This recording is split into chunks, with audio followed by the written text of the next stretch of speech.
Halo, selamat malam pemirsa. Iran memutuskan untuk kembali menutup Selat Hormuz setelah sempat membukanya selama kurang dari 24 jam menyusul Amerika Serikat yang terus melakukan blokade di jalur pelayaran ini. Lantas seperti apa dampaknya dari keputusan ini? Kami akan membahasnya untuk Anda di Apa Kabar Indonesia Malam. Saya Tiara Harahap. Dan saya Ken pemirsa, kami juga akan menghadirkan laporan langsung dari tim TV One yang sudah berada di Madinah untuk bisa mengabarkan bagaimana persiapan haji tahun ini. Selengkapnya untuk Anda di Apa Kabar Indonesia Malam. Informasi pertama untuk Anda pemirsa, Ketua DPD Partai Golkar Maluku Tenggara Agrapinus Rumatora atau Nuskei tewas usai ditikam oleh orang tak dikenal di Bandara Karel Satsuitubun pada Minggu siang tadi.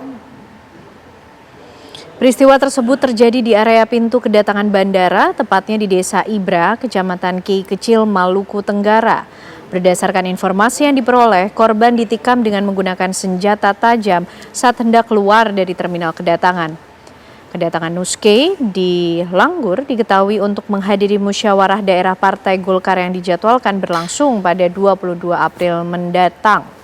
Dalam video amatir warga, terlihat tim medis melakukan tindakan pertolongan terhadap korban sebelum dilarikan ke rumah sakit.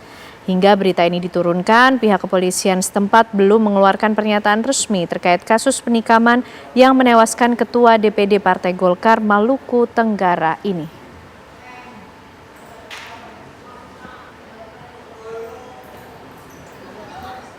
Sesosok mayat pria ditemukan mengering dan nyaris menjadi kerangka di dalam rumah di kawasan Bojonggede, Kabupaten Bogor. Polisi serta tokoh masyarakat pun langsung mengamankan lokasi. Mayat pria yang ditemukan sudah mengering diketahui merupakan penjaga rumah berinisial WI. Menurut Ketua RT setempat, WI ditemukan meninggal usai kerabatnya datang untuk menjenguk setelah WI tidak ada kabar selama 1 bulan. Awalnya kerabat WI mencoba untuk mengintip melalui jendela dan langsung tercium bau menyengat. Ia langsung memanggil Ketua RT dan pihak keamanan setempat yang langsung mencoba untuk masuk ke dalam. Usai pintu dibuka, WI ditemukan dalam kondisi mengenaskan terbaring di atas sofa. Polisi yang mendapat laporan langsung menuju lokasi untuk melakukan pemeriksaan. Keluarga yang datang memutuskan tidak memperpanjang hal ini dan akan langsung menguburkan WI. Aparat kepolisian dari Satreskrim Polres Tangerang Selatan meringkus pelaku pembunuhan terhadap ibu tiri yang terjadi di Kampung Babakan, Binong, Curug, Kabupaten Tangerang, Banten. Pelaku berinisial NS berusia 25 tahun yang merupakan anak tiri korban ditangkap di wilayah Priuk, Kota Tangerang pada Sabtu dini hari. Saat ditangkap, pelaku melakukan perlawanan sehingga polisi memberikan tindakan tegas. Dari hasil pemeriksaan, pelaku juga dinyatakan positif mengonsumsi narkotika. Sementara itu motif pembunuhan diduga karena dendam dan emosi pelaku terhadap korban.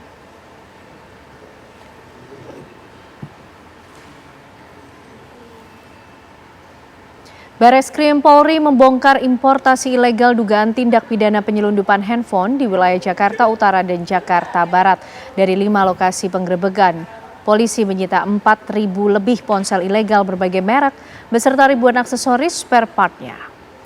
Inilah detik-detik tim Gakum di Tipideksus Satgas Gakum penyelundupan Bareskrim Polri melakukan penggerebekan di 5 lokasi di wilayah Jakarta Utara dan juga Jakarta Barat.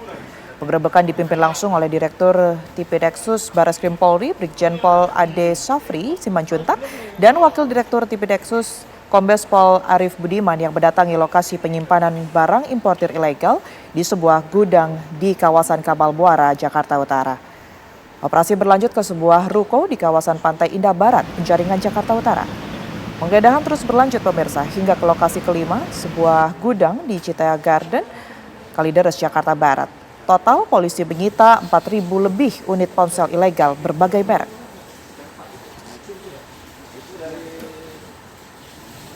Sakit hati karena dipecat, seorang mantan karyawan di Makassar, Sulawesi Selatan membobol berangkas milik perusahaan. Inilah rekaman kamera pengawas ketika pelaku berhasil masuk ke dalam ruang administrasi perusahaan Frozen Food di kawasan pergudangan di Kecamatan Biringkanaya, Kota Makassar pada Senin 13 April lalu. Setelah naik ke lantai atas, pelaku langsung menuju ke sebuah ruangan dan membobol berangkas berisi uang 400 juta rupiah. Berbekal rekaman CCTV inilah polisi berhasil menangkap pelaku bersama rekannya yang turut membantu melancarkan aksi kejahatan. Kedua pelaku ditangkap tadi malam di sebuah rumah kos di Kota Makassar dan dari hasil pemeriksaan, uang hasil curian digunakan keduanya untuk berpesta sabu dan judi online.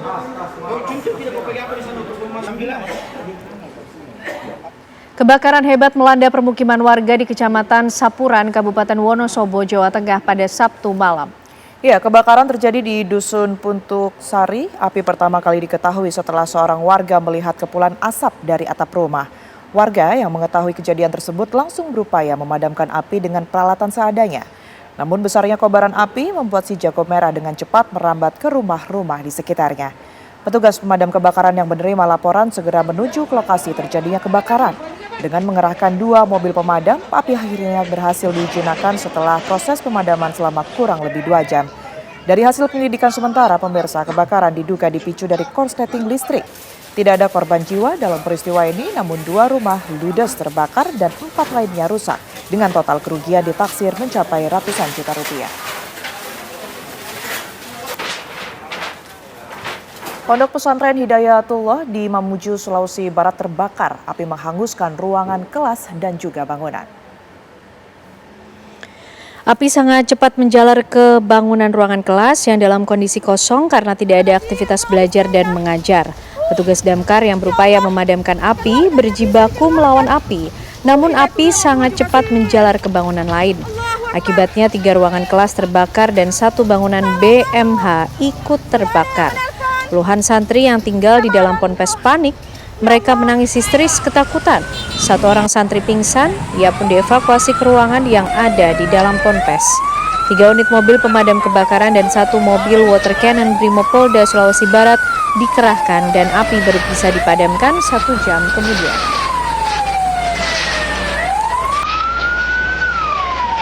Pemirsa, ribuan pengunjung antusias menyaksikan kirap budaya yang digelar menyambut HUT ke-51 Taman Mini Indonesia Indah. Seluruhnya akan kami hadirkan untuk Anda di Apa Kabar Indonesia Malam.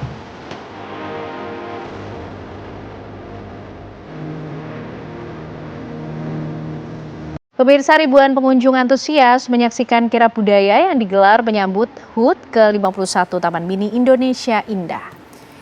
Perayaan Hari Ulang Tahun Taman Mini Indonesia Indah ke-51 berlangsung meriah dengan berbagai rangkaian acara budaya. Salah satunya adalah kirap hasil bumi atau gunungan, pemirsa, tradisi khas Yogyakarta yang menjadi daya tarik. Setelah diarak mengelilingi kawasan, gunung ini kemudian diperebutkan oleh masyarakat sebagai simbol berbagi rezeki.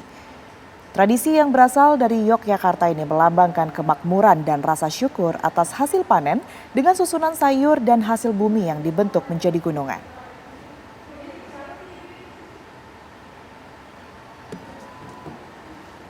Ya pemirsa, untuk mengetahui informasi terkini terkait dengan perayaan Hari Ulang Tahun Taman Mini Indonesia Indah, sudah ada rekan kami Rizka Sasabila yang akan mengabarkan langsung untuk Anda. Selamat malam Rizka, silakan.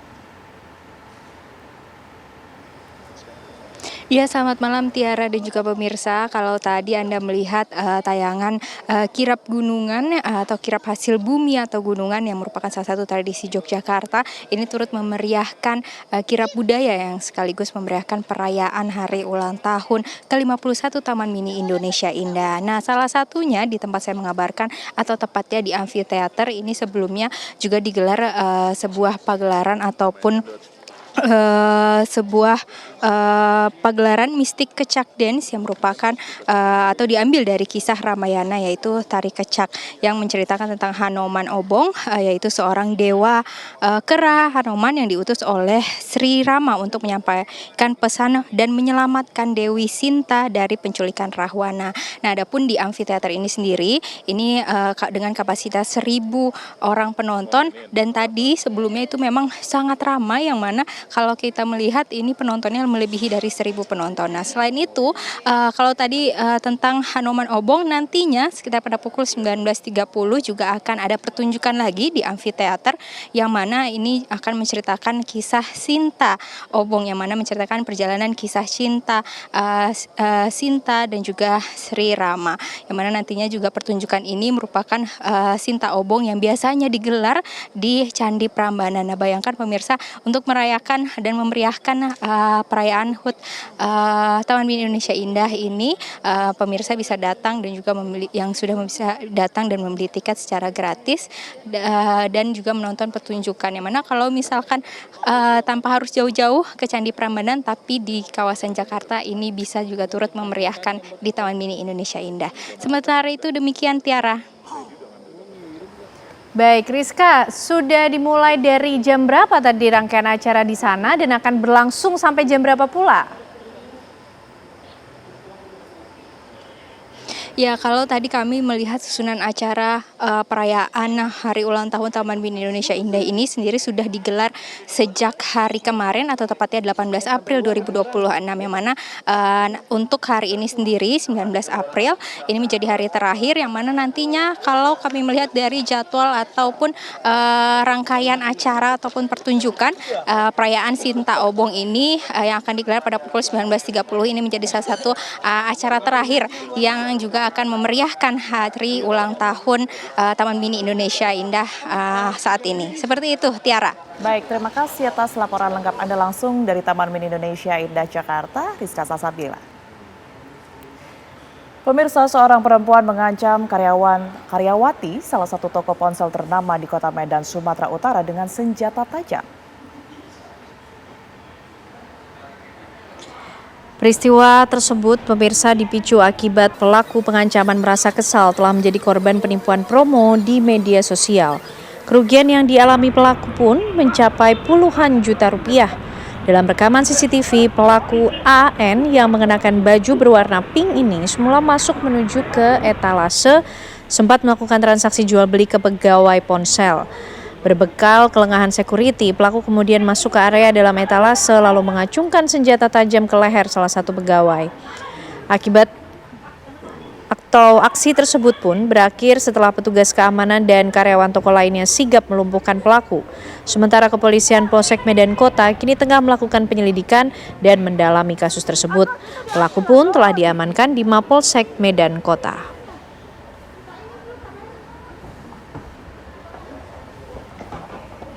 Kita beralih ke informasi mancanegara, pemirsa. Warga kota Tire di Lebanon Selatan mulai kembali ke rumah mereka setelah gencatan senjata dengan Israel resmi berlaku. Rekaman video menunjukkan para pengungsi kembali ke kampung halaman mereka dengan menggunakan kendaraan melintasi wilayah yang masih dipenuhi puing dan bangunan yang hancur. Warga Tire menegaskan tekad mereka untuk tetap bertahan di tanah mereka meskipun harus menghadapi kehancuran akibat perang. Gencatan senjata antara Israel dan Lebanon resmi berlaku pada Jumat dini hari waktu setempat.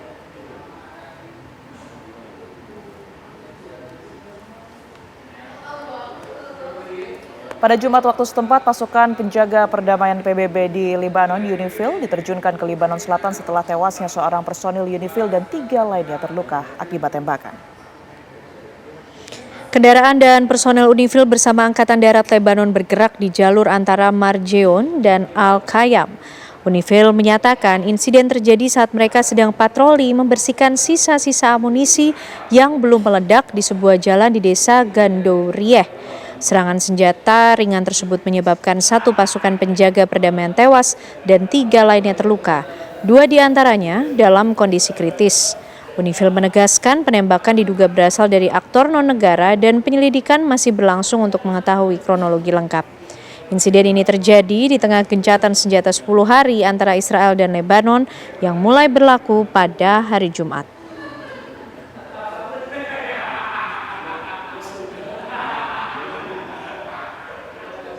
Rumah sakit pemerintah Tepnine di Lebanon Selatan mengalami kerusakan parah setelah serangan udara Israel.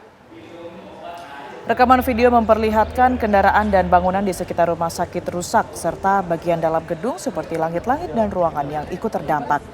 Dalam kondisi serangan relatif stabil dengan tenaga medis yang mencukupi, namun ledakan di sekitar lokasi menyebabkan tekanan psikologis berat bagi lebih dari 70 staf. Serangan tersebut menyebabkan kerusakan besar termasuk pada unit gawat darurat dan sejumlah peralatan medis. Juru bicara militer Israel, Ella Waweya, menyatakan serangan menargetkan infrastruktur militer Hizbullah di Tepnine dan membantah rumah sakit menjadi target langsung.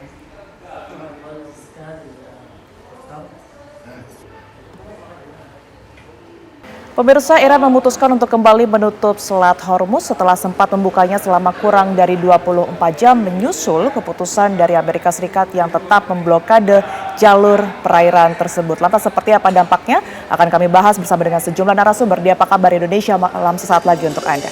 Kami akan langsung membahasnya untuk Anda, pemirsa, bersama dengan sejumlah narasumber yang sudah hadir bersama saya di Apa Kabar Indonesia Malam. Yang pertama sudah ada Marsma TNI Purnawirawan Bastari, yang merupakan pengamat militer dari Unhan. Selamat malam, Pak Bastari. Selamat malam, Mbak. Apa kabar? Tiara. Sehat, Alhamdulillah ya? sehat. Alhamdulillah sehat. Di sebelahnya juga sudah ada Mas Ade Dwansa Wibisono, yang merupakan pengamat HI dari Universitas Paramadina. Selamat malam, Mas Ade. Selamat malam. Terima kasih sudah hadir secara langsung. Terima kasih. Baik, di ujung sana juga sudah ada Mas Nostalgiawan Wahyudi, atau yang biasa disebut dengan Mas Wawan, begitu ya, peneliti Timur Tengah dari BRIN.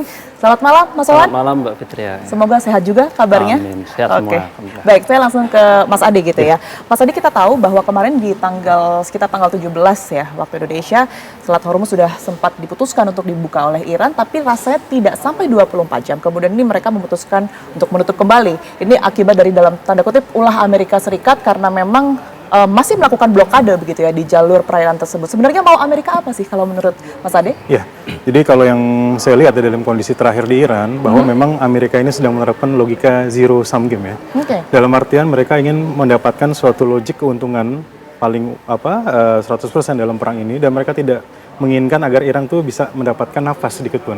Jadi kan memang dalam logik dalam penutupan ini kan sudah dibuka karena memang ada kebutuhan dari Cina. Cina itu berkomunikasi dengan Amerika agar sedikit melonggarkan lah, agar rantai pasokan ini bisa kembali agak normal. Nah, Iran dalam posisi ini saya melihat memang dia memiliki support kuat di balik layar dari Cina dan Rusia, dan mencoba untuk melakukan pembukaan dan melihat respon dari Amerika Serikat terkait blokade tersebut. Tapi apa yang terjadi bahwa ternyata Amerika Serikat dalam tidak mengundurkan juga blokade di sekitar Laut Arab ya. Dan akhirnya di situ Iran melihat bahwa ini tidak ada sesuatu yang respon positif dari Amerika Serikat. Kalau kita melihat beberapa statement dari Presiden Donald Trump, Trump menyatakan bahwa memang dia menginginkan bahwa agar Iran tidak mendapatkan keuntungan sedikit pun dari pembukaan Selat Hormuz. Karena kita tahu walaupun Selat Hormuz sudah terjadi blokade, tapi Iran masih bisa melakukan penjualan-penjualan ke Cina, ke Rusia, dan beberapa mitra-mitra lain, dan masih mendapatkan keuntungan lah dari situasi krisis.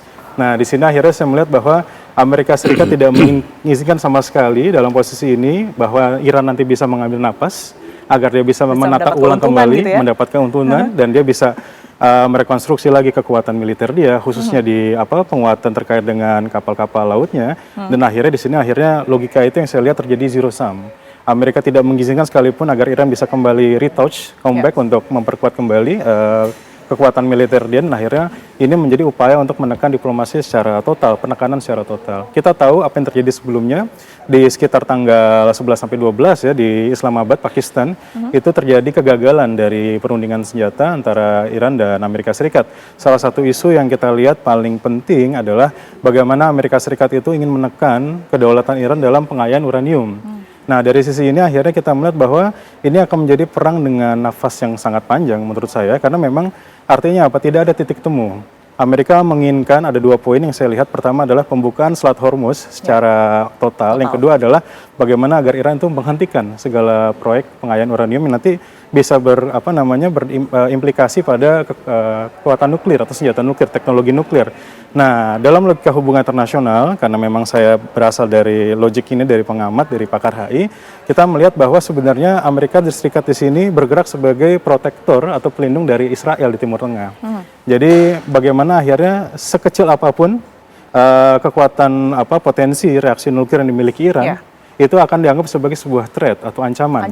Bagi Israel. Dan inilah yang menjadi logik utama bagi Amerika agar bagaimana Iran ditekan sedemikian mungkin agar dia menghentikan segala sesuatu yang bisa mengancam Israel, bahkan dalam tahap yang seminimal mungkin. Itu yang saya lihat. Baik, Mas Wawan, kalau dari pandangan Anda sendiri sebaliknya seperti apa? Mengapa Iran sedemikian responsifnya ya, tidak sampai 24 jam, ini langsung ditutup dengan segala hal yang kemudian dilakukan oleh Amerika Serikat?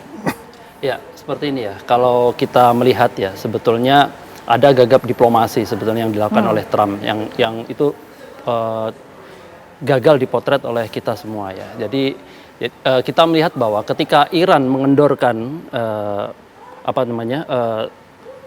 negosiasinya itu Trump menganggap bahwa ini merupakan salah satu kelemahan. Jadi Iran mulai melemah, mulai pudar, sehingga dia perlu melakukan pressure lebih lanjut untuk mendapatkan apa yang diinginkan. Kalau kita tarik ulur ya, tarik kembali kepada yang diplomasi yang sebelumnya, sebetulnya ada dua hal yang signifikan yang diinginkan Amerika, yaitu Selat Hormuz dan uranium seperti yang diungkapkan Mas Wibi tadi.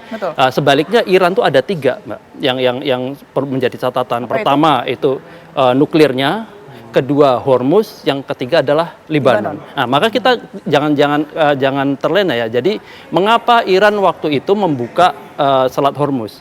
Ada beberapa yang kita analisis cuma satu biasanya, karena dia menginginkan Amerika untuk mengendorkan persyaratan sehingga nanti seperti yang diungkapkan Trump sebelumnya bahwa kita akan melakukan blokade full ketika Iran mampu membuka blokade tersebut, maka kita akan masuk. Tapi ada satu statement bahwa ketika blokade dilakukan Amerika itu dan statement diungkapkan Trump itu bahwa mereka akan membuka setelah nanti Iran membuka blokade, itu tidak dilakukan oleh Iran secara langsung, tetapi Iran menunggu hasil negosiasi gencatan senjata dengan Lebanon. Nah, jadi faktor Lebanon ini sangat penting. Jadi ketika Lebanon itu masuk dibuka, maka dari situ Iran membuka diri, dan itu tidak dibaca cermat oleh Trump. Nah, ini yang mengakibatkan bahwa Trump ingin menarik kembali. Dan kita tahu bahwa statement Trump sebetulnya ada dua yang perlu kita cermati. Pertama, ketika Iran membuka, dia thanks to Iran sudah membuka Selat Hormuz, tetapi dia mengatakan bahwa yang pertama, Amerika tetap tidak akan membuka blokade sampai tujuan negosiasi ini tercapai. Tetapi ketika dia akan kembali kepada ruangan, dia mengucapkan pada wartawan, apabila nanti Iran melakukan penutupan kembali, maka kita akan send our bomb to Iran. Tetapi Iran tidak mengindahkan itu kan. Jadi dalam arti kita bisa melihat bahwa sebetulnya Iran tidak pada posisi diplomatik yang lemah. Ketika ancaman bom oleh Trump diungkapkan oleh Trump sendiri ya terhadap Iran, ketika Iran mengclose kembali Selat Hormuz, tetapi Iran tetap melakukan itu, dan pada posisi ini kita bisa melihat bahwa statement Iran pada posisi clear yang sama. Dia merasa dikhianati oleh statement Trump waktu itu. Yang kedua, dia menganggap bahwa sebetulnya tidak ada keseriusan dari Trump untuk dipegang ucapannya, dan juga tidak ada itikat baik untuk melakukan negosiasi lebih lanjut. Oke, baik Pak Bastari. Kalau tadi menangkap dari Mas Wawan begitu ya, artinya Iran tidak ingin menegaskan bahwa sebenarnya dia tidak bisa didikte begitu ya. Tapi dengan adanya pengetatan yang kemudian dilakukan Pak Bastari hingga pada akhirnya juga menyerang salah satu kapal tanker, Anda melihat apakah ini pertahanan yang cukup wajar? Ya, baik, kita melihat bahwa potret yang terjadi sekarang itu sepertinya itu persis yang terjadi ketika perundingan di Islamabad. Di mana pada saat perundingan antara Amerika dengan Iran, itu kan Lebanon dan Israel kan tidak dilibatkan di situ. Sehingga wajar, rasional kalau kata Israel, Lebanon itu tidak dikecualikan itu dari perundingan damai tersebut, sehingga kan terjadi serangan-serangan itu kedua pihak. Nah, yang terjadi sekarang di perundingan Israel ya sama Lebanon ini, Hizbullah tidak dilibatkan. Nah, artinya apa? Kata Hizbullah, saya tidak masuk di dalam perundingan itu, sehingga masih terjadi serang-serangan tersebut itu. Lalu kenapa ada penembakan terhadap kapal tanker? Nah, itu artinya apa? Itu Iran ingin menunjukkan kepada dunia bahwa sebetulnya kami itu sudah membuka nih Hormuz. Tetapi kawanmu ya justru membloknya di hilir ya di Laut Arab. Nah, oleh karena itu salahkan kawanmu. Kira-kira ini sudah masuk di dalam retorika diplomatik ya. Ini supaya ada tekanan dari mereka. Nah, kenapa Iran menutupnya segera? Karena itu cuma satu kartu yang dipegang Iran sekarang ini. Dia tidak punya leverage yang lain sebetulnya, karena dia tidak memiliki sesuatu yang bisa diandalkan selain daripada itu, kecuali sisa-sisa yang sudah dihancurkan oleh Amerika dan Israel pada saat serangan-serangan awal itu. Oleh karena itu, ke depan saya pikir itu bahwa negara-negara sekutu Iran itu yang berbahaya itu tidak akan membiarkan Iran Iran itu akan kalah total di situ. Karena secara geopolitik dan geoekonomi, geopolitiknya Rusia di Timur Tengah itu adalah Iran. Kemudian geoekonominya Cina di Timur Tengah itu adalah Iran juga. Sama dengan posisi ketika geopolitik Amerika di Timur Tengah itu adalah Israel. Nah, kemudian saya menyambung dari Mas Wawan tadi bahwa uranium itu siapa sebetulnya yang paling galau ketika Iran itu memiliki uranium yang sudah sampai 60% diperkaya. Yang paling galau itu bukan Amerika. Senjata penghantarnya sendiri dari Iran nggak akan sampai kepada Amerika. Tapi kalau sampai ke Israel sudah pasti. Nah, jadi walaupun 450 kg uranium diperkaya 60% itu hanya bisa menciptakan lebih kurang 6 hulu ledak, itu bagi Iran itu deterrent powernya dia. Karena untuk negara sebesar Israel itu 1 atau 2 aja sudah habis. Nah, jadi oleh karena itu kalau mau mencegah Iran itu untuk menggunakan itu, maka bukan perkaya 3-5%-nya saja untuk kebutuhan sipil, tapi sampai kepada 0. Itulah tujuannya kenapa Amerika 0 atau lanjut di blokade. Dan ini yang tidak akan ketemu. Maka napas peperangan itu pasti masih panjang. Masih panjang, oke. Mas Ade, ini mana sebenarnya yang menurut Anda lebih efektif ya? Dari yang tadi juga sempat dikatakan oleh Pak Basari begitu loh. Iran ingin dunia tahu bahwa ini sebenarnya yang berulah Amerika begitu ya, karena dia sebenarnya sudah on track, berusaha untuk on track, atau memang Amerika Serikat sedang memainkan psikologis bahwa ini semua dikendali Iran sehingga beberapa negara yang kemudian ini mencoba untuk mengambil minyak di perairan tersebut ini direpotkan dengan keputusan Iran? Jadi kalau saya melihat sebenarnya titik kemenangan bagi negara seperti Iran ini adalah ketika dia mampu memperpanjang nafas konfliknya. Jadi Iran itu memang sejak awal dia sadar bahwa kemenangan adalah bukan dia akan bisa mengalahkan Amerika dalam front ini di Selat Hormuz, tapi bagaimana Iran bisa memperpanjang krisis di Selat Hormuz. Karena apa? Ketergantungan Amerika Serikat terhadap Selat Hormuz ini begitu tinggi. Kita begitu tahu bahwa data-data menyebutkan 1/5 pasokan minyak dan gas dunia itu berasal dari Selat Hormuz. Lalu misalkan 70% ya bahan bakar terkait aftur dan lain-lain itu untuk Amerika dan Eropa itu berasal dari kawasan Timur Tengah yang salah satunya adalah melewati Selat Hormuz. Sehingga ketika krisis ini diperpanjang, tentu saja yang akan mengalami kerugian bukan hanya Iran yang memang dia sudah dibombardir oleh Amerika dan Israel sejak awal, tapi tentu efek ekonominya ini akan menyasar sampai ke jantung Washington. Artinya apa? Amerika sekarang sedang menghitung hari juga. Ini berapa lama dia akan mampu bertahan, atau ini akan menyebabkan dampak bagi krisis ekonomi di dalam politik domestik, dan tentu kita melihat bagaimana juga berpengaruh pada dukungan Trump di dalam negeri. Demonstrasi sudah mulai muncul, lalu mungkin sudah ada pergerakan dari partai-partai oposisi, dari Partai Demokrat dan lain-lain. Jadi memang kalau kita melihat ini adalah suatu langkah yang diambil oleh Iran untuk terus menekan Amerika Serikat. Terkait dengan penutupan tadi Selat Hormuz, Iran itu salah satu syarat yang disyaratkan adalah bagaimana setiap kapal tanker yang melewati itu harus membayar 2 juta US dollar atau sekitar 34,2 miliar rupiah. Dan itulah sebenarnya salah satu poin yang dikhawatirkan oleh US ketika di tengah krisis ini Iran masih mampu untuk mengambil skoci-skoci pendanaan untuk menghidupi kembali kekuatan-kekuatan militer di tengah krisis yang berkepanjangan. Jadi memang di tengah tadi saya sepakat dengan pandangan dari Mas Wawan, dari Pak Bastari bahwa ada beberapa opsi terkait dengan faksi-faksi kekuatan Iran di Timur Tengah. Kita menyebutnya sebagai Axis of Resistance. Kita tahu ada kelompok Houthi di Yaman, lalu juga ada Hizbullah di Lebanon, lalu juga salah satunya masuk adalah perlawanan Hamas di Palestina. Dan ini adalah salah satu yang diinginkan agar Amerika menekan agar Iran itu untuk melepaskan mereka, agar mereka tidak masuk dalam opsi-opsi dalam gencatan senjata. Tapi Iran tetap bersikeras bahwa ini adalah salah satu nafas Iran juga untuk sebagai alat tekan terhadap Israel. Jadi Iran tidak hanya menggunakan kekuatan militer dia, tapi dia menggunakan proksi-proksi dia yang ada di negara-negara lain. Seperti yang persis disampaikan oleh Pak Bastari sebelumnya. Jadi memang titik tekan saya bahwa ini menjadi gaya negosiasi Trump yang kalau kita melihat era kepemimpinan saat ini global, kita melahirkan para match leader, para a kind of bandits. Like pemimpin yang dia punya karakteristik realis yang begitu kuat, yang dia akan bagaimana menekan negara lain tanpa melihat opsi negosiasi yang imbang. Oke. Jadi win or loser. Itu situasi yang terjadi. Oke, Mas Wawan, tapi kalau dilihat dari teritorial begitu ya, apakah yang dilakukan oleh Iran ini sebenarnya sudah tepat persis dengan teritorial yang menjadi hak dan juga tanggung jawab Iran? Karena kan kalau kita lihat juga itu berbatasan dengan Oman begitu ya?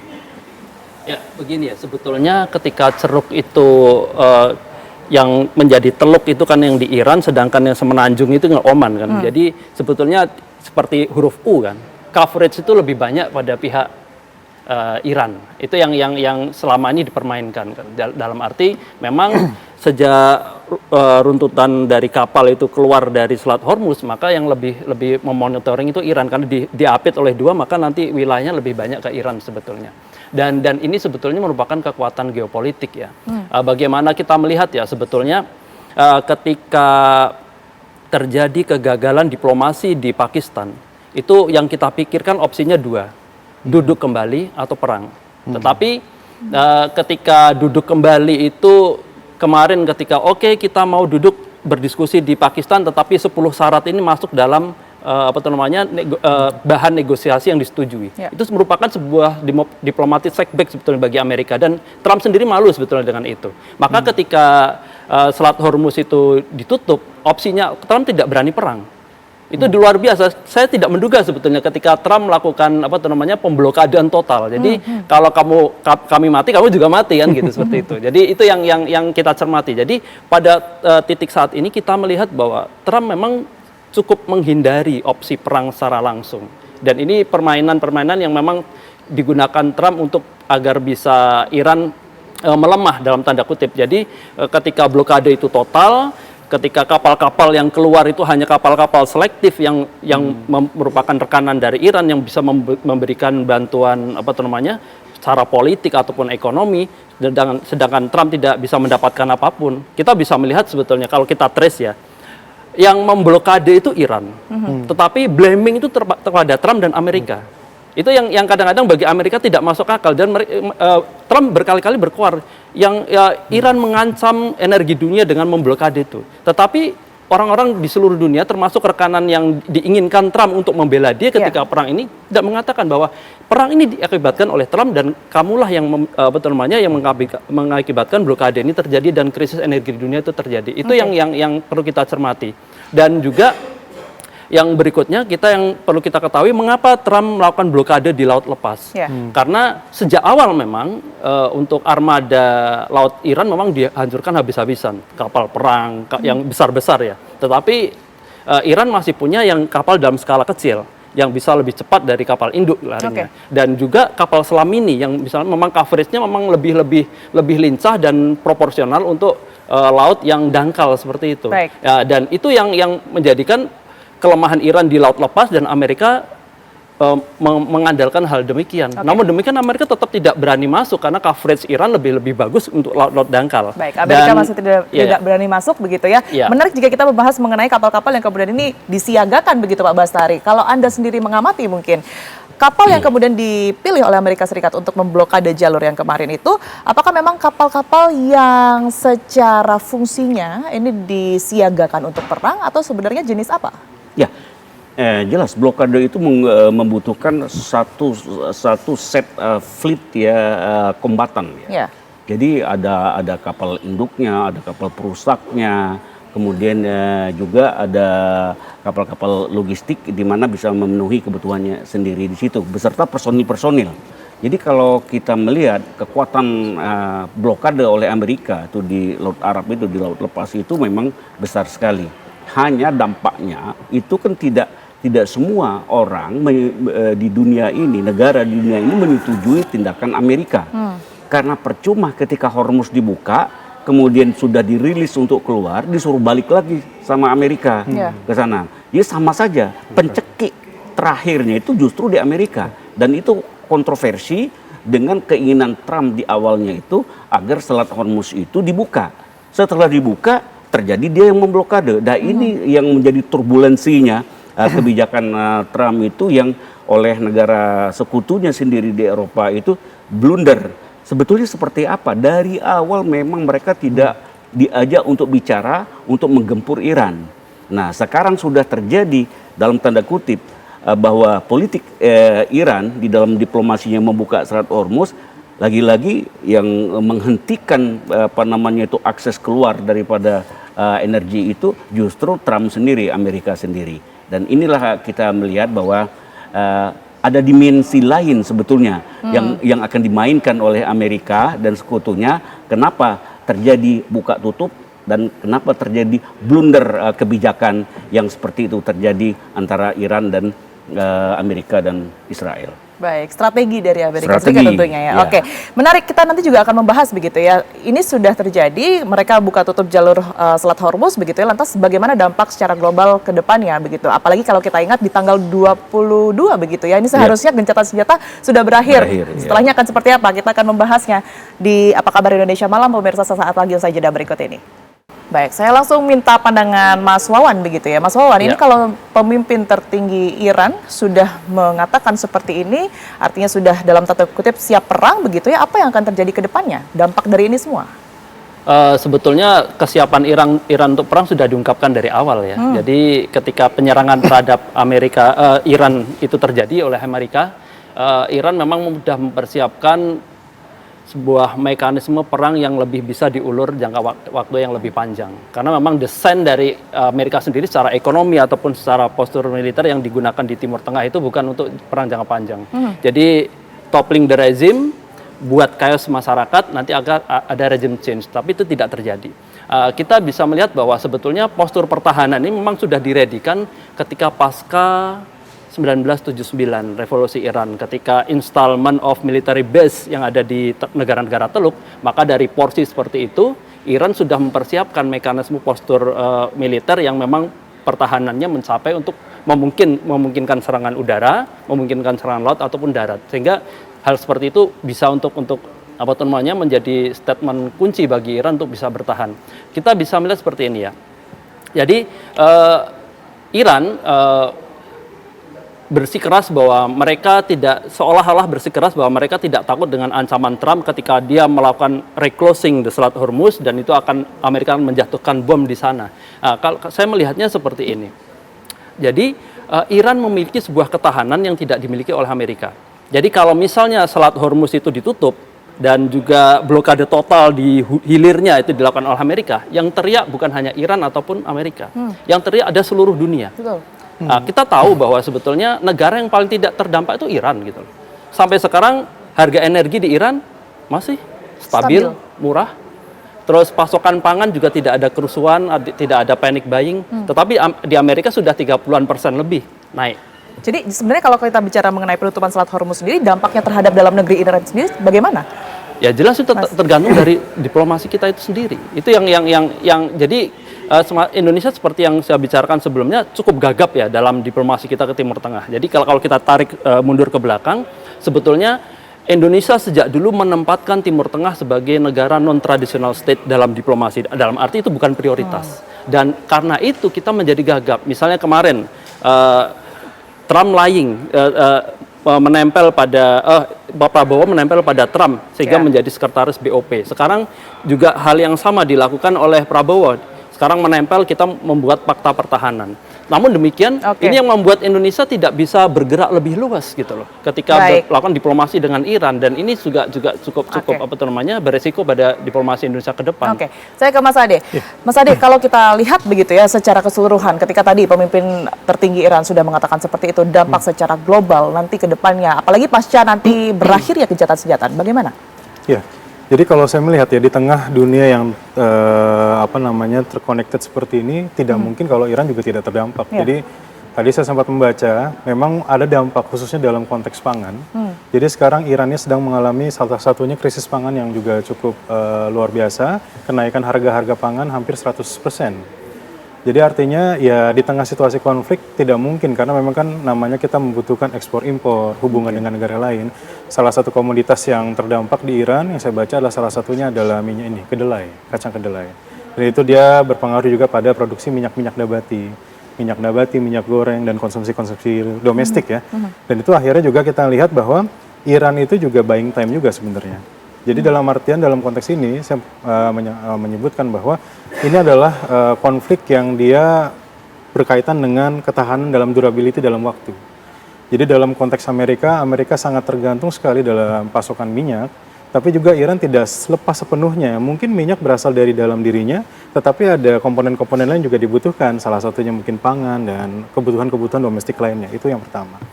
Yang kedua, saya melihat mengomentari tadi terkait dengan bagaimana Mojtaba Khamenei itu mengomentari terkait dengan daya tahan dari penduduknya, resilience. Bahwa memang kita melihat ideologi mullah atau sistem mullah ini adalah sesuatu sistem yang memang menanamkan kecintaan ya terhadap para pemimpinnya. Jadi memang ketika kita lihat ketika Iran tadi misalkan Amerika Serikat dengan menargetkan supreme leader itu berharap bahwa perang akan berjalan secara efektif dan Iran akan menyerah, mengembirakan bendera putih selepas Ali Khamenei senior itu meninggal. Ternyata tidak demikian. Tapi ternyata tidak demikian, bahwa berapapun pemimpin yang Iran itu telah tewas, telah gugur menjadi martir dalam peperangan ini, sistem ketahanan ideologi Iran membuktikan bahwa akan lahir pemimpin-pemimpin baru yang hadir, yang datang menggantikan posisi itu. Ali Larijani meninggal, sekretaris dari Supreme Leader, digantikan oleh sosok lain.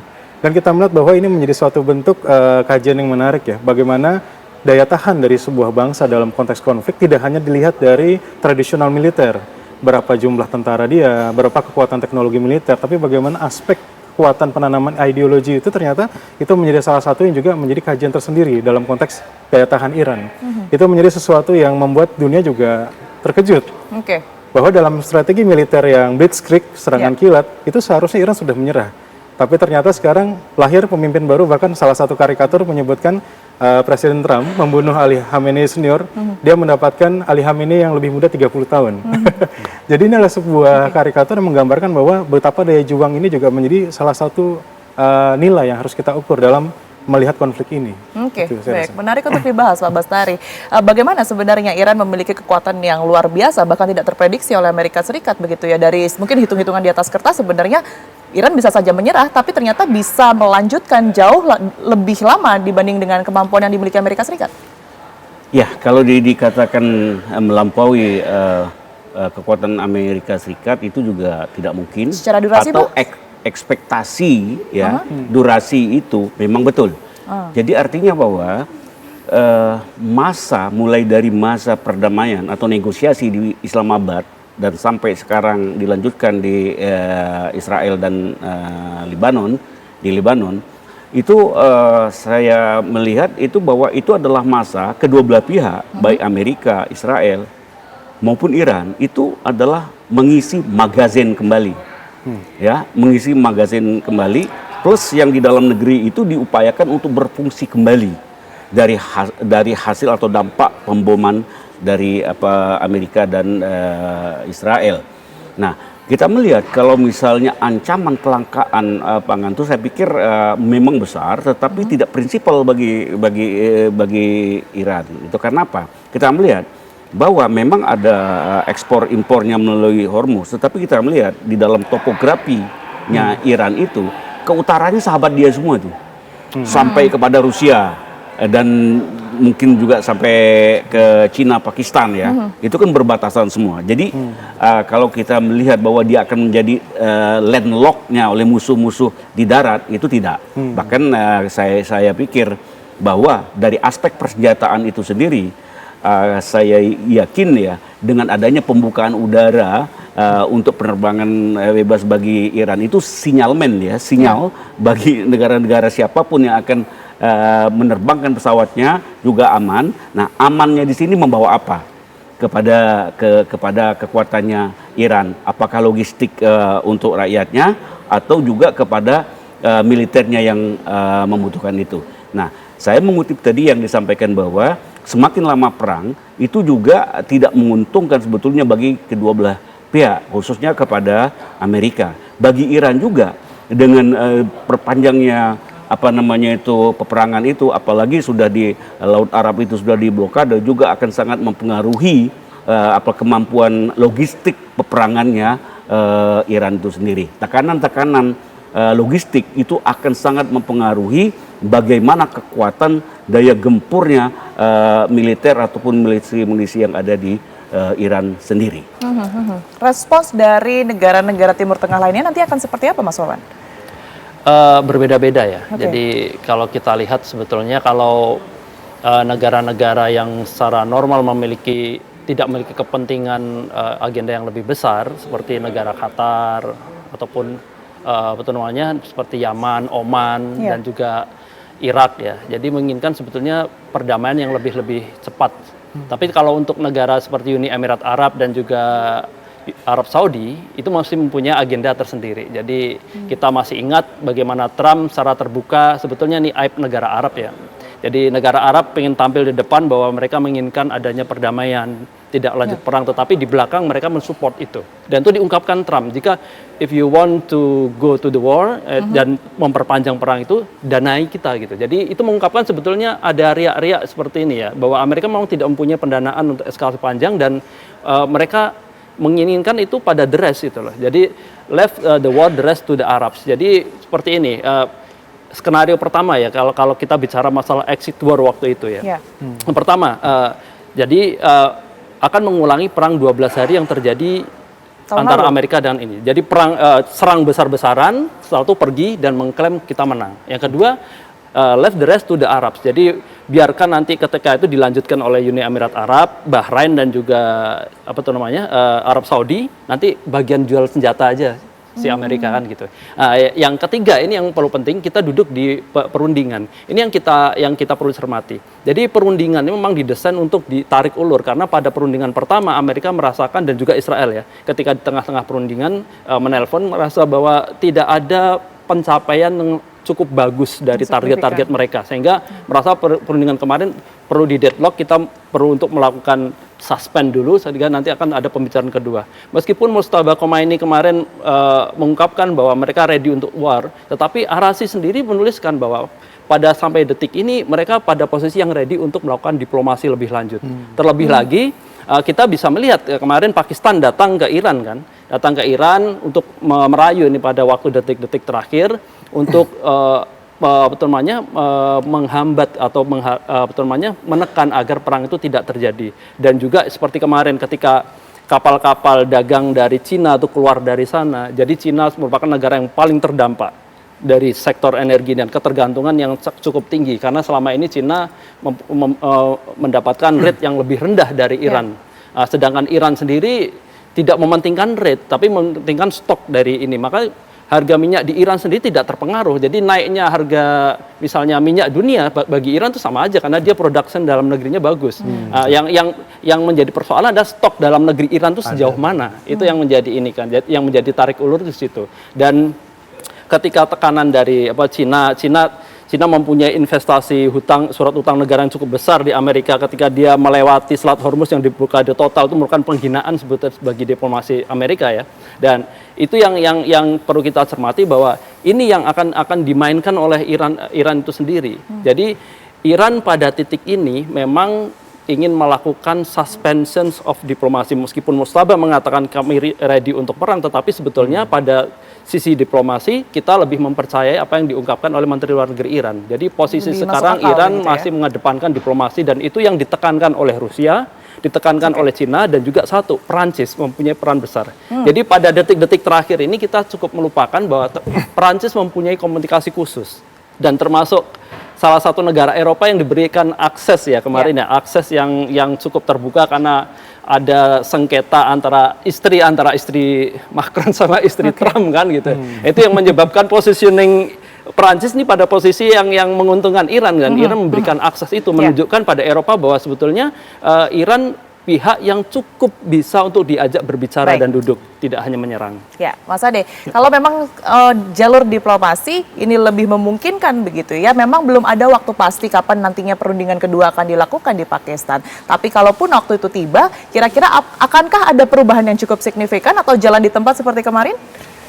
Kalau saya melihat ya, nature dari Amerika Serikat, jadi kalau saya tarik dulu ke beberapa konflik sebelumnya, bagaimana Amerika Serikat itu berharap Iran ini sama seperti Libya, sama seperti Irak, sama seperti Afghanistan, ketika bagaimana Amerika bisa dengan mudah melakukan intervensi hingga ke dalam negeri dan itu menggantikan toppling the regime, mengganti rezim, menumbangkan pemimpinan sebelumnya. Tapi ternyata daya tahan dari militer Iran, dari pemerintah Iran dan bagaimana Iran itu ternyata mampu bertahan di tengah krisis ini gitu. Jadi kalau saya melihat sebenarnya ini akan khawatirnya saya, prediksi saya akan menjadi Ukraine berikutnya.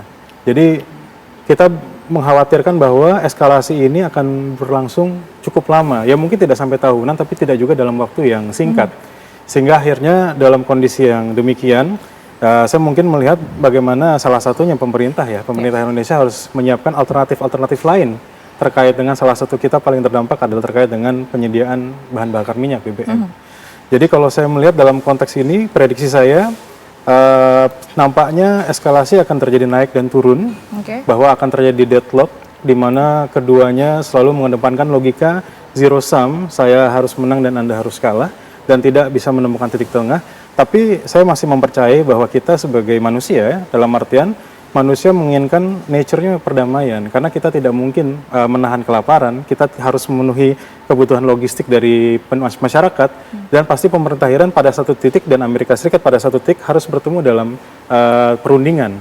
Tapi dalam prediksi saya dengan situasi yang demikian, dengan backup dari negara-negara lain seperti Rusia dan Cina, terkait dengan Iran tadi disampaikan ya, bagaimana logika penutupan dari laut ternyata ketika kita melihat secara daratan itu support logistik masih memungkinkan masuk ke sana. Dan memang hubungan itu terus terjadi ya, terkait dengan support dari Rusia dan Cina.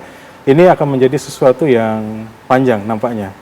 Gitu. Akan menjadi sesuatu yang panjang dan ada kemungkinan deadlock juga begitu ya Mas Ade. Tapi kalau kita berbicara mengenai jalur diplomasi, kira-kira seperti apa yang efektif? Kalaupun juga nanti setelah gencatan senjata ada eskalasi perang yang bisa jadi meningkat, eskalasi militer begitu ya Pak Bastari, apa yang perlu diantisipasi? Akan sebesar apa? Itu yang nanti akan kita bahas. Kita kembali usai jeda, pemirsa tetaplah di Apa Kabar Indonesia Malam. Kembali di Apa Kabar Indonesia Malam, pemirsa. Saya langsung saja ke Pak Bastari. Pak Bastari, seperti apa gambaran ke depannya ya setelah gencatan senjata kemarin berakhir, sekalipun tanggal itu kerap diabaikan oleh Amerika Serikat begitu ya, tapi apakah mungkin ada eskalasi militer yang kemudian tidak terduga dan siapa tahu juga harus diantisipasi begitu? Ya, dari perspektif militer itu, baik Iran, Israel maupun Amerika, itu masanya itu untuk reloading, mengisi magazin kembali.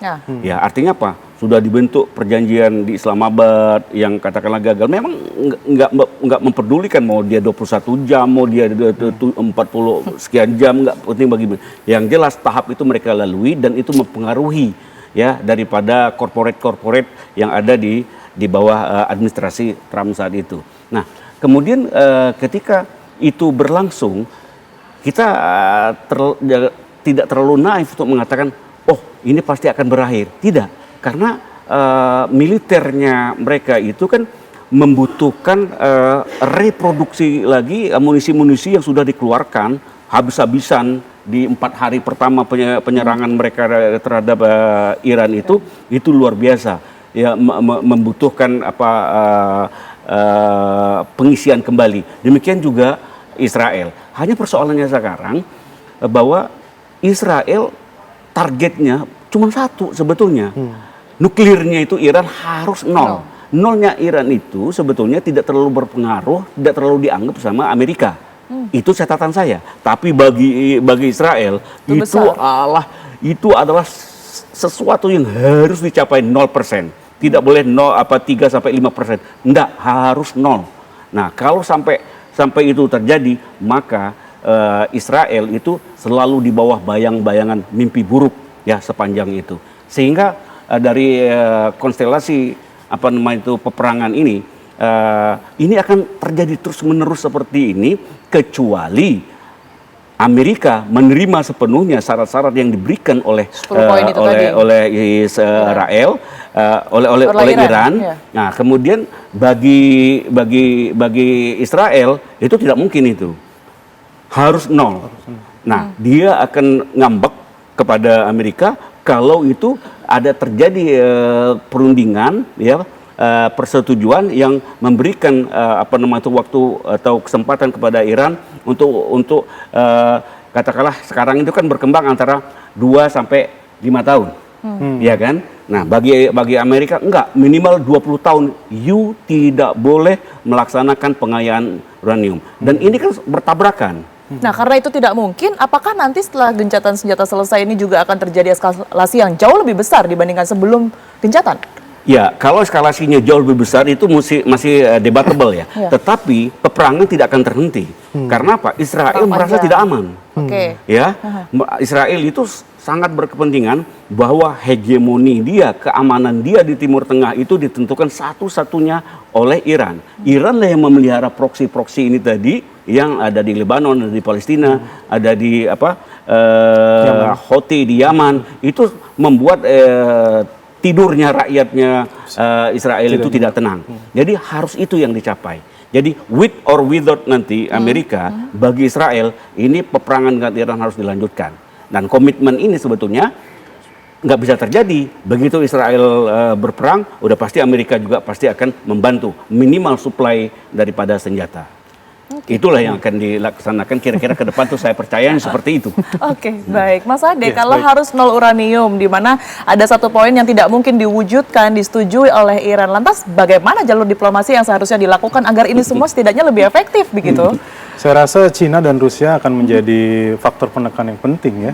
Karena bagaimana daya tahan Iran selama ini itu ditentukan oleh bagaimana supply, baik itu secara logistik maupun militer dari Cina dan Rusia sebagai suatu kekuatan besar selain oleh Amerika Serikat. Jadi bagaimana nanti sikap dari Rusia dan Cina. Di sini akhirnya kita melihat bagaimana Amerika akan melakukan power play.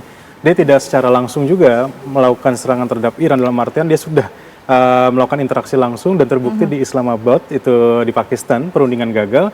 Lalu saya rasa prediksi saya Amerika akan melakukan upaya-upaya diplomasi lain, salah satunya adalah dengan menekan siapa yang menjadi supporting dari Iran, yaitu Rusia dan Cina di belakang layar. Tentu apa yang bisa dilakukan oleh Amerika Serikat, yang pertama adalah bagaimana saya melihat terkait dengan perang dagang itu juga berpengaruh ya terkait dengan Cina. Jadi memang konflik antara Amerika, Cina dan Rusia ini terjadi di berbagai front. Tentu kita ingat bagaimana Amerika Serikat juga bersih tegang dengan Rusia di Ukraina, dan kemarin saja ini sudah 4 tahun yang berjalan Pak ya. Ini kita situasi masih belum pasti, lalu juga eskalasi di Laut Cina Selatan. Jadi artinya bagaimana Amerika Serikat tidak hanya melihat bahwa ini yang terjadi di Selat Hormuz, tapi dia akan mencoba untuk melakukan tekanan-tekanan lain di front-front yang lain. Itu pandangan saya. Karena kalau misalkan tidak dilakukan alternatif tekanan, tentu saja Iran akan bersikukuh karena ini suatu terus yang tidak ketemu. Jadi di negosiasi diplomasi harus menemukan poin-poin yang kesamaan. Kalau misalkan tadi Israel menekankan bahwa tidak ada pengayaan nuklir sama sekali, dan Iran merasa ini adalah bagian dari sovereignty, adalah kedaulatan nasional. Jadi bagi sebuah negara dalam hubungan internasional, sesuatu yang menyangkut terkait dengan kedaulatan itu sudah menyangkut masalah harga diri dan prinsipal. Tidak akan pernah Iran itu akan mundur dari poin itu. Dan Israel juga tidak akan pernah sekalipun untuk bisa mundur, karena bagi Israel ketika ada pengayaan uranium dan adanya nuklir itu menjadi ancaman, existential threat. Dan ini tidak akan bertemu. Jadi memang saya merasa bahwa ini akan mencapai titik temu ketika dua negara ini antara Israel atau dengan Iran dan Amerika itu kehabisan amunisi tadi. Oke, tapi Mas Ade, kalau kita berbicara mengenai uranium itu sendiri, apakah kekhawatiran Amerika Serikat berkaitan dengan uranium Iran ini hanya sebatas serangan atau peperangan saja, atau sebenarnya di luar itu? Menurut Anda? Jadi seperti yang tadi sudah kita bahas, bahwa bahkan 1 atau 2 ketika ini sudah ada hulu ledak itu cukup untuk meluluh lantakan Israel. Jadi kalau kita lihat bagaimana Israel ini adalah sebuah negara yang dibangun berdasarkan proteksi atau perlindungan. Jadi kalau kita melihat bagaimana masyarakatnya itu adalah hidup dalam ketakutan. Kita melihat bagaimana ketika ada sirene meraung, masyarakat langsung lari. Jadi memang ini berbeda dengan Iran. Ketika Amerika melakukan ancaman ketika malam sebelum gencatan senjata, ketika waktu sebelum ada Islamabad Talks, Donald Trump mengatakan bahwa akan membumi hanguskan Teheran dan akan mengirimkan rudal. Apa yang dilakukan oleh masyarakat Iran? Mereka berdemonstrasi, kami menunggu rudal-rudal Anda Amerika Serikat. Coba Anda bayangkan, ini situasi yang sangat berbeda ketika itu ancaman itu muncul di Tel Aviv, di Israel. Siapakah yang mendukung pemimpin? Netanyahu tidak ada, mereka masing-masing melarikan diri. Jadi saya merasa bahwa kita harus melihat Iran sudah terbiasa di embargo dari 79, berapa puluh tahun, 80 sampai sekarang hampir kurang lebih 47 tahun. Jadi bagi sebuah bangsa yang sudah biasa hidup dalam kesulitan, menambah beberapa tahun lagi saya rasa itu bukan suatu hal yang sulit. Baik, Mas Wawan, karakteristik ya begitu yang kemudian dikenal kepada negara-negara yang memiliki uranium ini kan cenderung bisa melakukan apa saja begitu. Apakah Iran juga akan memanfaatkan apa yang ia miliki berkaitan juga dengan uranium yang masih tersimpan di dalam Iran sendiri hingga saat ini? Hingga saat ini sebetulnya kan penggunaan uranium Iran itu belum untuk mencapai pemurnian yang bisa menciptakan senjata nuklir ya. Itu sudah dikonfirmasi ya. Jadi sebetulnya seperti itu. Dan masih sampai saat ini konfirmasi masih untuk penggunaan sipil. Dan itu sebetulnya sah di seluruh dunia, Indonesia pun bisa melakukan itu kan. Cuma masalahnya kan ketika diplomasi ini terjadi dan kita melihat bahwa sebetulnya apakah masalah nuklir ini non-negotiable? Enggak juga. Ketika Oman, Iran pun sudah mau untuk menurunkan target. Jadi target hampir 5 tahun itu sudah dibicarakan ketika perjanjian Oman yang gagal itu. Dan itu di Pakistan sebetulnya sudah mencapai pada titik mereka akan membicarakan lebih lanjut tentang uranium itu. Tapi setelah beberapa detik kemudian ada telepon dari Netanyahu kan. Nah, itu yang menjadi perjanjian buyar kan, dan itu yang dikomplain oleh Iran ketika misalnya Netanyahu membuyarkan apa yang sebetulnya pembicaraan sudah dilakukan antara dua belah pihak. Dan ketika apakah nanti perjanjian konflik ini akan begitu lama, kita jangan sampai melupakan manakah negara yang paling dirugikan ketika terjadi perdamaian antara Amerika sama Iran, perang ini berhenti, itu Israel. Dari kemarin negosiasi yang ada di Pakistan, kita tahu bahwa Israel ingin menaikkan tensi, di mana untuk masalah nuklir ada sesuatu yang non negotiable kepada Vice President Amerika, dan itu membuat deadlock kembali. Dan apakah nanti ke depan faktor Israel menentukan? Cukup menentukan. Israel biasa dua kaki. Dulu pernah perjanjian damai dengan Hizbullah kan, jadi gencatan senjata, tetapi pada saat yang sama Israel juga membombardir Gaza. Nah, perjanjian Amerika dengan Iran terjadi di Pakistan pada hari pertama, di hari itu juga bombardir Israel dilakukan terhadap Lebanon. Jadi memang pihak yang boleh kita katakan yang cukup dirugikan ketika ini suspension of war ini, misalnya ketegangan ini melunak atau tidak terjadi, faktor Israel itu yang perlu kita cermati. Jadi apakah benar-benar Israel mau menyerang Iran tanpa Amerika? Ini menjadi suatu pertanyaan. Karena apa? Israel membujuk Amerika untuk menyerang Iran bukan hanya sekali. George W. Bush menolak, Clinton menolak, terus Biden menolak, Obama menolak.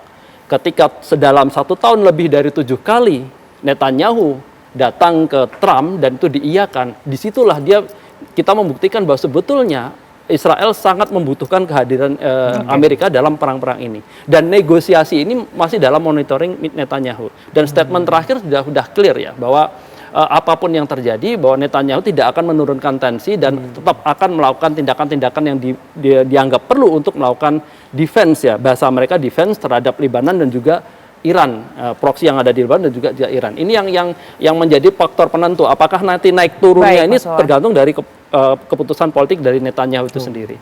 Sekalipun terdengarnya cukup alot begitu ya, segala perundingan dan juga upaya yang kemudian ini bisa dilakukan ke depannya, tapi tentu kita berharap ya ada perundingan selanjutnya yang kemudian ini bisa disepakati oleh kedua belah pihak sehingga perdamaian dunia ini bisa kembali terwujud begitu ya. Terima kasih atas seluruh perspektif yang sudah diberikan kepada kami di Apa Kabar Indonesia Malam, Pak Bastari, kemudian juga Mas Ade, Mas Wawan, sehat selalu semuanya. Dan pemirsa, Apa Kabar Indonesia Malam masih akan kembali untuk Anda dengan sejumlah informasi penting dan juga menarik lainnya untuk Anda. Ketua DPD Partai Golkar Maluku Tenggara Agrapinus Rumatora atau Nuskei meninggal dunia usai ditikam oleh orang tak dikenal di Bandara Karel Satsuit Tubun. Peristiwa berdarah terjadi siang tadi di area pintu kedatangan bandara yang berlokasi di Desa Ibra, Kecamatan Kei Kecil, Maluku Tenggara. Nuskei ditikam senjata tajam oleh pelaku saat hendak keluar dari terminal kedatangan. Nuskei datang ke Langgur untuk menghadiri musyawarah daerah Partai Golkar yang dijadwalkan berlangsung pada 22 April mendatang. Dalam video warga, terlihat tim medis melakukan tindakan pertolongan pertama kepada korban sebelum dilarikan ke rumah sakit. Hingga kini pihak kepolisian setempat belum mengeluarkan pernyataan resmi terkait kasus penikaman yang menewaskan Ketua DPD Partai Golkar Maluku Tenggara tersebut.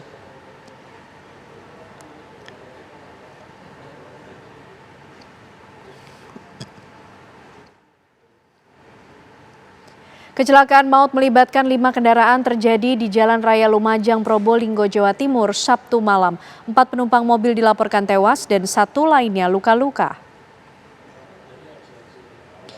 Beginilah proses evakuasi 4 korban tewas yang merupakan penumpang mobil sedan. Petugas kepolisian dibantu warga cukup kesulitan untuk mengeluarkan jenazah karena semua korban terjepit bodi kendaraan hingga dibutuhkan waktu 3 jam untuk mengevakuasi semua korban.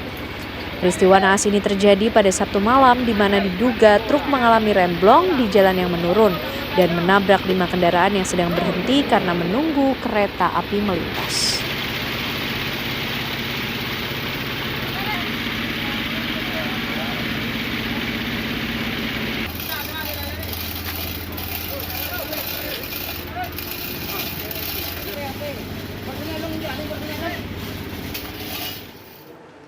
Sebuah mobil hitam menghantam belasan motor di Coastal area Karimun, Kepulauan Riau. Insiden ini mengakibatkan 1 orang tewas dan 3 orang lainnya terluka.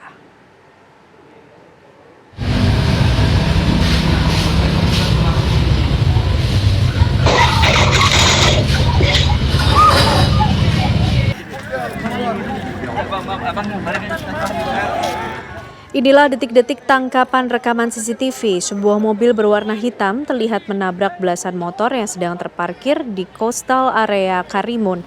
Nampak di rekaman mobil bernomor polisi BP1442YK melaju dari arah Hotel 21 menuju Balai. Tiba-tiba menghantam keras sejumlah motor dan warga di lokasi. Insiden ini mengakibatkan 1 keluarga yang terdiri dari 4 orang terluka, 1 diantaranya meninggal dunia. Pihak kepolisian setempat langsung mengamankan pengendara ke Polres Karimun, sedangkan korban dilarikan ke rumah sakit. Hingga kini, Satuan Lalu Lintas Polres Karimun masih menyelidiki penyebab pasti kecelakaan.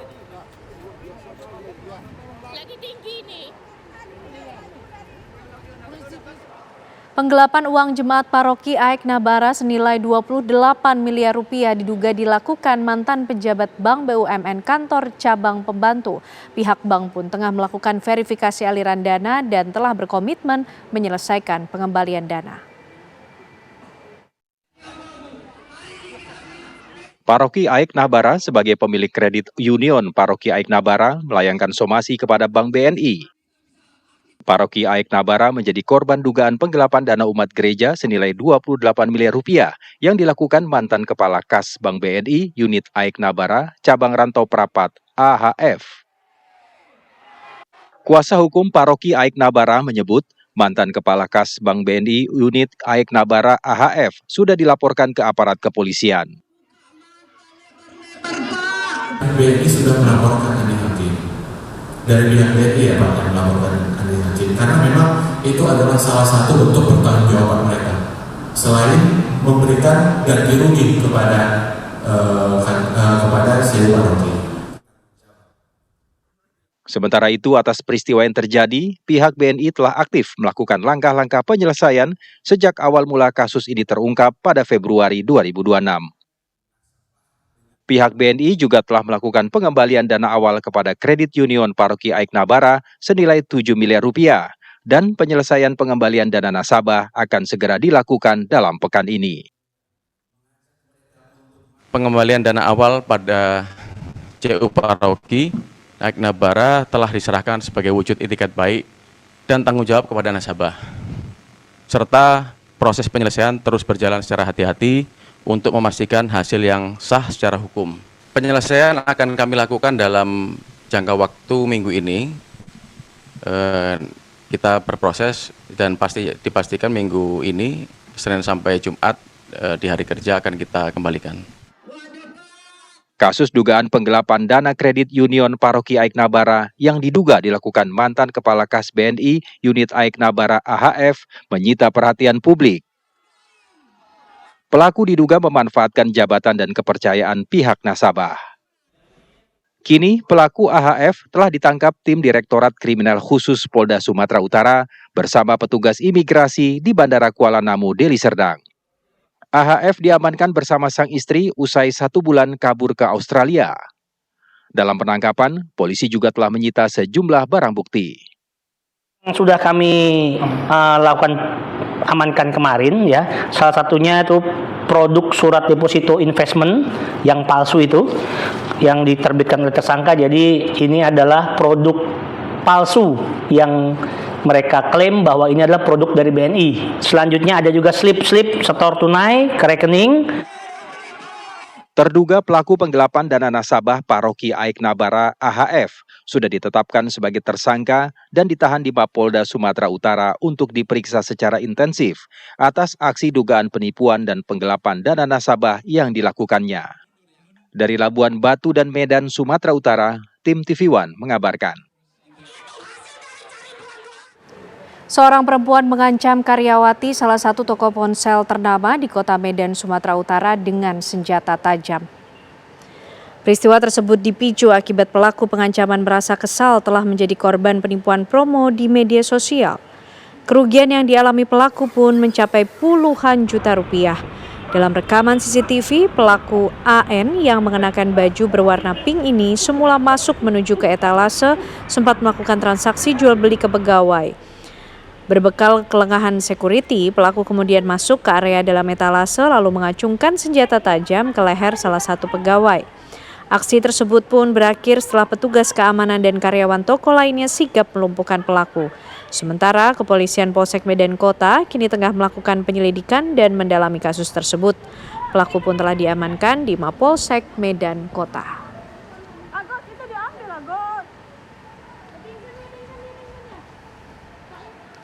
Sakit hati karena dipecat, seorang mantan karyawan di Makassar, Sulawesi Selatan membobol berangkas milik perusahaan. Inilah rekaman kamera pengawas ketika pelaku berhasil masuk ke dalam ruang administrasi perusahaan frozen food di kawasan pergudangan di Kecamatan Biringkanaya, Kota Makassar pada Senin 13 April lalu. Setelah naik ke lantai atas, pelaku langsung menuju ke sebuah ruangan dan membobol berangkas berisi uang 400 juta rupiah. Berbekal rekaman CCTV inilah polisi berhasil menangkap pelaku bersama rekannya yang turut membantu melancarkan aksi kejahatan. Kedua pelaku ditangkap tadi malam di sebuah rumah kos di Kota Makassar. Dari hasil pemeriksaan, uang hasil curian digunakan keduanya untuk berpesta sabu dan judi online.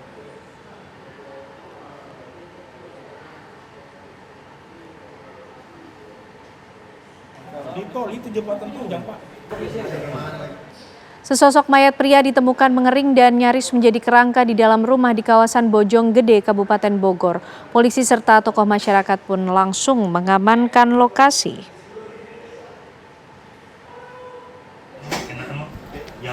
Mayat pria yang ditemukan sudah mengering diketahui merupakan penjaga rumah berinisial WI. Menurut Ketua RT setempat, WI ditemukan meninggal usai kerabatnya datang untuk menjenguk. Setelah WI tidak ada kabar selama 1 bulan. Awalnya kerabat WI mencoba mengintip melalui jendela dan langsung tercium bau menyengat. Ia langsung memanggil Ketua RT dan pihak keamanan setempat yang mencoba masuk ke dalam. Usai pintu dibuka, WI ditemukan dalam kondisi mengenaskan terbaring di atas sofa. Polisi yang mendapat laporan langsung menuju lokasi untuk melakukan pemeriksaan.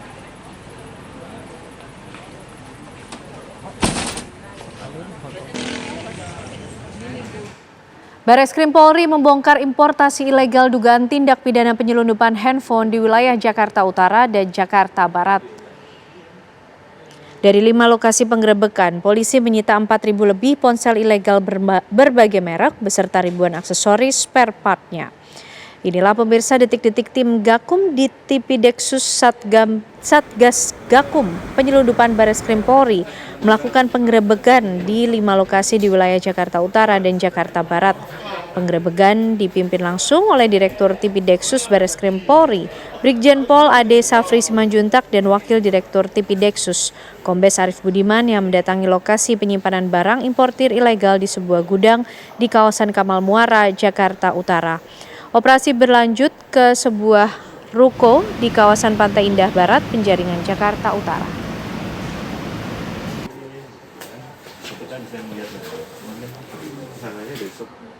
Jelang musim haji 2026, pemerintah Arab Saudi memperketat pemeriksaan di pintu masuk menuju kota suci Mekah. Kami hadirkan informasinya langsung dari Madinah, Arab Saudi. Usai jeda bersama rekan kami yang sudah berada di sana.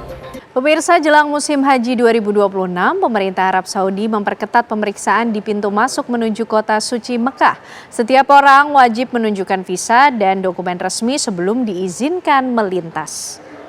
Pemeriksaan ketat dilakukan di sejumlah pos perbatasan dan pintu masuk kota Mekah menjelang musim haji 1447 Hijriah.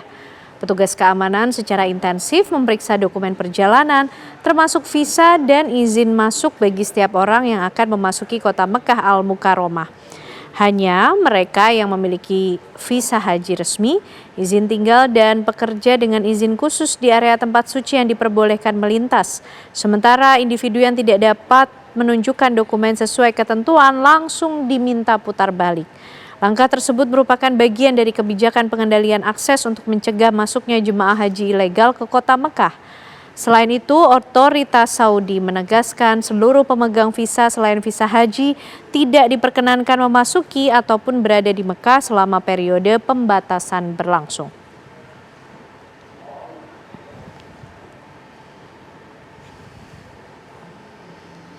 Lalu bagaimana persiapan haji tahun ini pemirsa? Kami ajak Anda langsung mengetahui informasinya bersama rekan kami yang sudah berada di Madinah, Arab Saudi. Ada Aditya Nugroho di sana. Assalamualaikum, selamat malam waktu Indonesia Aditya. Silakan informasinya bagaimana gambaran persiapan untuk menyambut jemaah haji di sana. Baik, waalaikumsalam warahmatullahi wabarakatuh. Jadi kalau tadi Anda katakan di sana masuk malam hari, di sini ini masih waktunya asar. Anda dapat mendengar mungkin dari sayup-sayup suara azan asar yang sedang berkumandang, karena saat ini saya berada di hotel, karena memang seluruh petugas haji saat ini sedang melakukan persiapan untuk menyambut kedatangan jemaah haji kloter 1 JKG dari Asrama Haji Pondok Gede yang rencananya akan mendarat di Bandara Madinah, Arab Saudi, di Bandara Internasional Pangeran Muhammad bin Abdul Aziz yang rencananya akan mendarat pada 22 April 2026.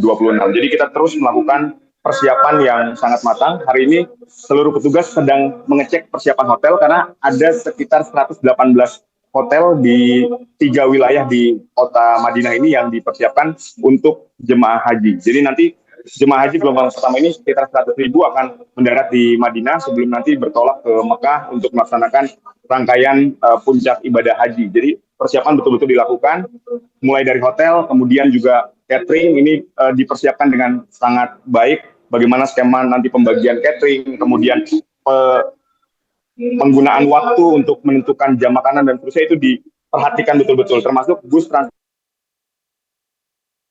disiapkan untuk jemaah, baik mengangkut jemaah dari bandara, kemudian menuju hotel, atau nanti dari Madinah menuju ke Mekah. Skema ini terus dimatangkan oleh panitia dan saat ini sudah berada pada posisi 100% karena kita hanya tinggal menghitung waktu saja sampai nanti jemaah gelombang pertama atau kloter pertama ini tiba di kota Madinah ini. Jadi itu yang dilakukan. Kemudian untuk proses pengetatan aturan juga di luar biasa. Kita lihat di beberapa checkpoint ini dilakukan pemeriksaan yang sangat ketat. Tidak hanya mobil, tapi orang yang ada di dalam mobilnya dilakukan pemeriksaan yang luar biasa ketat kan. Jadi ada 3 visa yang harus yang hanya boleh diizinkan masuk ke kota Mekah. Pertama ada visa haji. Jadi mereka yang misalnya mempunyai visa travel atau visa umroh itu tidak diperkenankan untuk masuk ke kota Mekah. Kemudian yang kedua ada visa iqomah atau visa tinggal untuk mereka yang memang tinggal di tanah suci di kota Mekah, maka diizinkan untuk masuk. Dan yang ketiga adalah visa tenaga kerja atau visa yang memang mengizinkan mereka-mereka yang sedang melakukan pekerjaan di sekitar Masjidil Haram ini diperbolehkan untuk melakukan perjalanan ke kota Mekah. Selain 3 visa ini tidak diizinkan dan kendaraan akan disuruh putar balik. Ini dilakukan oleh pemerintah Arab Saudi untuk membuat proses pelaksanaan ibadah haji berjalan dengan aman dan lancar, mencegah dan mengantisipasi adanya jemaah haji ilegal yang masuk misalnya menggunakan visa umroh, karena ini seringkali terjadi. Nah, berikutnya juga harus ada kartu nusuk. Jadi mungkin saya akan memperlihatkan sedikit, ini adalah kartu nusuk milik saya, pemirsa. Jadi kartu nusuk modelnya seperti ini. Nah, ini harus digantung setiap saat. Jadi nanti kartu nusuk ini ketika kita berjalan di kota Mekah atau Madinah atau di Tanah Suci, ini harus selalu dipakai dengan posisi seperti ini. Karena apa? Ini nanti akan diperiksa oleh otoritas berwenang. Ketika kita berjalan, mereka akan mengecek barcode. Ini adalah kartu pengenal identitas digital yang harus dimiliki oleh jemaah haji. Nusuk ini akan menggantikan visa, paspor, dan seterusnya. Jadi ketika di scan barcode itu akan keluar semua data kita, bahwa kita memang betul adalah jemaah haji yang siap untuk melaksanakan ibadah haji di Tanah Suci pada musim haji ini untuk mencegah masuknya haji ilegal. Ini yang akan jadi tanda pengenal resmi kita di mana-mana untuk datang ke seluruh situs suci yang berada di kota Mekah dan Madinah. Tanpa ini, Anda akan ditolak dan bahkan tidak diperkenankan untuk masuk. Jadi untuk jemaah haji yang sedang bersiap, nusuk ini menjadi perhatian penting dan harus dijaga dengan sangat baik, tidak boleh sampai hilang karena Anda akan ditolak untuk masuk kemanapun ketika tidak memiliki nusuk ini. Jadi segala persiapan ini terus dilakukan, termasuk jalur fast track ini juga dilakukan atau jalur cepat. Proses keimigrasian nanti diproses di Bandara Soekarno-Hatta langsung oleh otoritas Arab Saudi. Jadi ketika tiba di Bandara Madinah atau di Bandara Pangeran Mohammed bin Abdul Aziz dan di Bandara King Abdul Aziz di Mekah, Arab Saudi, proses imigrasi sudah tidak terjadi di sana sehingga jemaah dapat langsung menuju ke bis dan diantar ke hotel. Jadi persiapan terus dilakukan kan sampai sejauh ini. Baik, Aditya Nugroho, terima kasih informasinya sementara dari Madinah, Arab Saudi. Lancar selalu juga perjalanan ibadahnya di sana. Terima kasih, Assalamualaikum. Kita beralih ke informasi lainnya pemirsa, Gunung Semeru di Kabupaten Lumajang, Jawa Timur kembali mengalami erupsi dengan memuntahkan awan panas sejauh 4 km pada Minggu pagi. Erupsi Gunung Semeru berupa letusan dan luncuran awan panas berhasil terekam kamera pemantau BPBD yang terpasang di wilayah Kecamatan Pronojiwo, Lumajang. Nampak asap awan panas guguran berwarna kelabu dengan intensitas tebal yang mengarah ke barat, kemudian disusul luncuran awan panas guguran yang mengarah ke Besuk Kobokan. Berdasarkan laporan petugas pos pantau Gunung Semeru, erupsi terjadi pada pukul 7:06 waktu Indonesia Barat dengan tinggi kolom letusan mencapai 1.000 meter di atas puncak, sementara jarak luncur awan panas guguran mencapai 4 km.